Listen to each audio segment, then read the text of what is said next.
दोस्तों, आपके लिए यह वीडियो बहुत ही महत्वपूर्ण है। इस वीडियो को पूरा देखें। सबसे पहले चैनल को सब्सक्राइब करें ताकि नए वीडियो का नोटिफिकेशन आपके तक पहुंच सके। सावन के महीने में प्रथम सोमवार भगवान शिव की पूजन विधि। सावन के महीने में प्रथम सोमवार से इस व्रत को शुरू किया जाता है। प्रत्येक सोमवार को गणेश जी, शिव जी, पार्वती जी की पूजा की जाती है। इस सोमवार व्रत से पुत्रहीन पुत्रवान और निर्धन धर्मवान होते हैं। स्त्री अगर यह व्रत करती है तो उसके पति की शिवजी रक्षा करते हैं। सोमवार का व्रत साधारणतया दिन के तीसरे पहर तक होता है। इस व्रत में फलाहार या पारण का कोई खास नियम नहीं है, किंतु आवश्यक है कि दिन रात में केवल एक ही समय भोजन करें। सोमवार के व्रत में शिव पार्वती का पूजन करना चाहिए। भगवान शिवजी की पूजा में गंगाजल के उपयोग को विशिष्ट माना जाता है। शिवजी की पूजा आराधना करते समय उनके पूरे परिवार अर्थात शिवलिंग, माता पार्वती, कार्तिकेय जी, गणेश जी और उनके वाहन नंदी की संयुक्त रूप से पूजा की जानी चाहिए। शिवजी के स्नान के लिए गंगाजल का उपयोग किया जाता है। इसके अलावा कुछ लोग भांग घोंटकर भी चढ़ाते हैं। शिवजी की पूजा में लगने वाली सामग्री में जल, दूध, दही, चीनी, घी, शहद, पंचामृत, कलावा, वस्त्र, जनेऊ, चंदन, रोली, चावल, फूल, बिल्वपत्र, दूर्वा, फल, विजिया, आक, धूतूरा, कमल गट्टा, पान, सुपारी, लौंग, इलायची, पंचमेवा, धूप, दीप का इस्तेमाल किया जाता है। सावन में शिव जी की पूजा कैसे की जाती है? सावन के पहले दिन प्रातः काल उठकर स्नान कर साफ कपड़े पहन लें। अब मंदिर या पूजा स्थल को साफ करें, गंगाजल छिड़कर शुद्ध कर लें। फिर एक चौकी पर थाली में शिवलिंग को रखकर उन पर जल, गंगा जल और दूध अर्पित करें। अब शिवलिंग पर सफेद चंदन लगाएं। शिवलिंग पर बेलपत्र, धतूरा, फल, फूल और मेवा चढ़ाएं। भगवान शिव को सावन में क्या क्या चढ़ाना चाहिए? शिव पुराण के अनुसार भगवान शिव को क्या चढ़ाएं? भगवान शंकर को बेलपत्र जरूर चढ़ाएं। भगवान शिव को चावल चढ़ाने से धन की प्राप्ति होती है।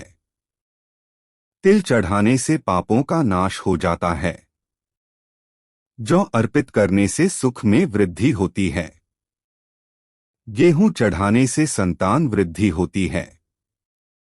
यह सभी अन्न भगवान को अर्पण करने के बाद गरीबों में वितरित कर देना चाहिए। शिवलिंग पर क्या चढ़ाने से मनोकामना पूर्ण होती है?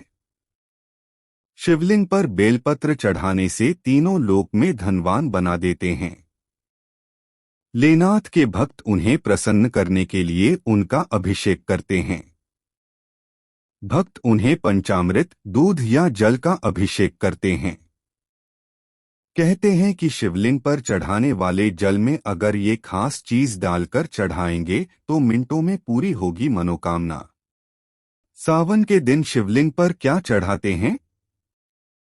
शिव पूजा का महीना सावन 4 जुलाई से शुरू होगा। यह महीना 31 अगस्त तक चलेगा और इसे श्रावण मास के नाम से भी जाना जाता है।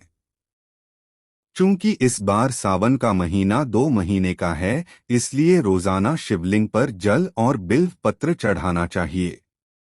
जानिए इस पूरे महीने की पूजा विधि। क्या शिवलिंग पर गुड़ का पानी चढ़ा सकते हैं? गन्ने के रस की धार शिवलिंग पर छोड़ना, गीले गुड़ के साथ लगाना या गुड़ को पानी में घोलकर शिवलिंग पर चढ़ाना चीनी अभिषेक कहलाता है। गुड़ चीनी मीठा होता है, यह सर्वविदित है। इसके अभिषेक से मीठी वाणी निकलती है, जिससे शत्रु नहीं बनते और शत्रु ही नहीं रहते। शिवलिंग को पानी कैसे देते हैं? अधिक। यदि आप शिवलिंग पर जल की एक बूंद चढ़ाते हैं तो आपको शिव का आशीर्वाद मिलेगा। चूंकि शिव की पूजा व्यापक रूप से शिवलिंग के रूप में की जाती है, इसलिए शिव का आशीर्वाद पाने के लिए व्यक्ति को उनका अभिषेक करना चाहिए। शिवलिंग पर दूध डालने से क्या होता है?